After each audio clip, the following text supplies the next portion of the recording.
Sairam electronics and batteries सर्व प्रकारच्या नामांकित कंपन्यांच्या बॅटरीज, इन्व्हर्टर, सोलर, इलेक्ट्रॉनिक वस्तू साईराम इलेक्ट्रॉनिक्स मध्ये होलसेल दरात उपलब्ध। ठिकाण नगर मनमाड रोड, खरेदी विक्री संघ, व्यापारी संकुल, राहुरी।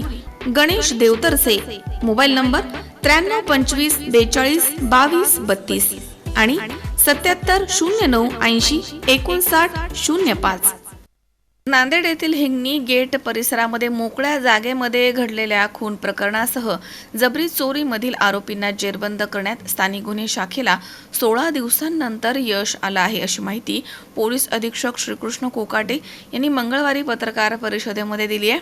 हिंगोली गेट परिसरामधील फटाका मैदानामध्ये 5 जानेवारी रोजी रात्री विकास यशवंत राऊत यांचा खून करण्यात आल्यानंतर मृतदेह मैदानावरती टाकून देण्यात आला होता।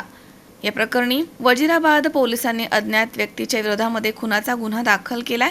दरम्यान या प्रकरणामधील संशयित इसम भारतसिंग बावरी हा सापडला आहे। त्याला ताब्यात घेऊन विचारपूस केली असता त्यानं त्याच्या एका साथीदारासह विकास यशवंत राऊत याचा खून केल्याचे प्राथमिक तपासात निष्पन्न झाले। या घटनेबाबत काही पूर्व पार्श्वभूमी आहे की काय याचा अधिक तपास सुरू आहे।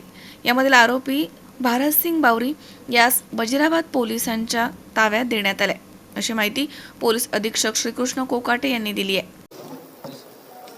5 तारखेला एक खुनाचा गुन्हा वजीराबाद येथे दाखल होता। त्यामध्ये विकास राऊत या व्यक्तीचा खून झालेला होता। त्यामध्ये मोटिव्ह आणि या गोष्टी क्लिअर नव्हत्या, कारण त्याच्या खिशावर 500 रुपयांनी पाकिट देखील मिळून आलेलं होतं, परंतु त्यातल्या काही वस्तू थोड्याशा गायब होत्या।